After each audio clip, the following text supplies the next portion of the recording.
بسم اللہ والصلاة والسلام علی رسول اللہ وعلی آلہ وصحبہ اجمعین۔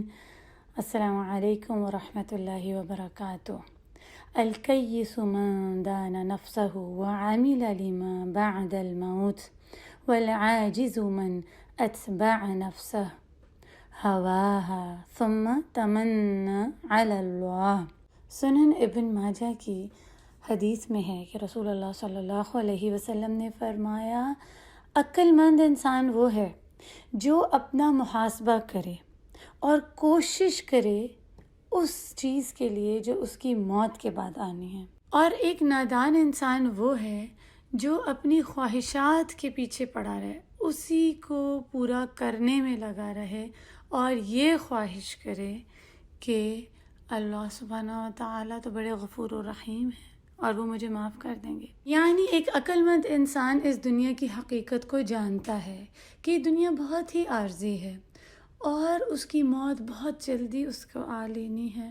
وہ اپنی نفس کی کمزوری کو بھی جانتا ہے کہ شیطان اسے اپنے شکنجے میں لینا چاہتا ہے، اسی لیے وہ لگاتار کوشش کرتا رہتا ہے اور اپنا محاسبہ کرتا رہتا ہے، اپنے رب سے ڈرتا رہتا ہے اور آخرہ کی تیاری کے لیے لگا رہتا ہے، جبکہ ایک نادان انسان صرف اپنی خواہشات کے پیچھے پڑا رہتا ہے، اس کا جو دل کرتا ہے وہ کرتا ہے، اس دنیا کو ہی وہ سب کچھ سمجھتا ہے اور اس چیز کی اللہ سے امید رکھتا ہے کہ اللہ بڑا غفور و رحیم ہے اور وہ اس کو معاف کر دے گا، حالانکہ اس نے کوئی کوشش ہی نہیں کی ہوتی اپنی حقیقی زندگی کے لیے، جو اس کا ہمیشگی کا گھر ہے، دار الآخرہ، آخرہ کا گھر، ہمیشگی کا ٹھکانہ۔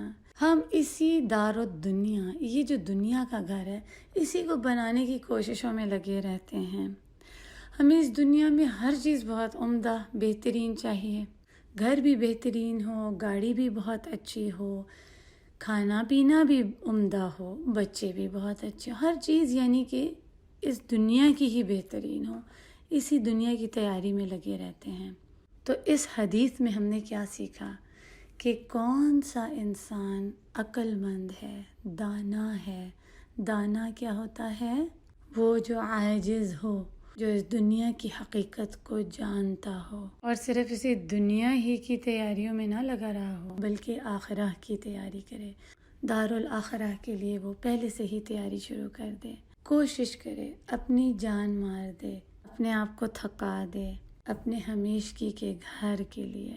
لیکن بعض اوقات سمجھ ہی نہیں آتی کہ اس حقیقی گھر کے لیے کیسے تیاری کریں، اور وہ کہاں سے پتہ چلے گا؟ قرآن مجید سے جڑ کر، قرآن مجید کو سیکھ کر، اس کو سمجھ کر، اس پر تدبر کر کر اپنے عمل میں لے کر آئیں۔ الحمدللہ ہم رمضان کے قریب ہیں اور اللہ سبحانہ و تعالی ہمیں اس کو نصیب فرمائے تو ہم کیوں نہ اس سے بھرپور فائدہ اٹھائیں، ہم اس کو خود بھی سیکھیں، سمجھیں اور اس کو دوسروں تک بھی پہنچائیں، دوسروں کو بھی اس قرآن کی طرف انوائٹ کریں۔ انشاءاللہ تعالی اس رمضان بہت ہی آسان اور خوبصورت سورہ سیکھیں گے، سورہ التکویر۔ ہر ہفتے 10 منٹ کی تفسیر ہوگی، اس کو سیکھیں، اس پر غور و فکر کریں، ساتھ میں حفظ کرنے کی بھی کوشش کریں، اور پھر اس خیر کو نہ صرف اپنے تک بلکہ ہر کسی تک پھیلائیں، اپنے لیے صدقہ جاریہ بنائیں، اپنی نیکیوں میں خوب اضافہ کریں اور اپنے لیے دار الاخرہ میں، جنہ میں اونچے درجات پانے کے لیے کوشش کریں۔ چلیں اس سورہ کے بارے میں تھوڑا سا تعارف ہو جائے۔ سورۃ التکویر مکی سورہ ہے۔ اس سورہ کا انداز بہت ہی حیران کن ہے، وہ اپنے پڑھنے والے کو پریشان کر دیتی ہے، کیونکہ اس سورہ کی شروعات ہی قیامت کے بارے میں ہے۔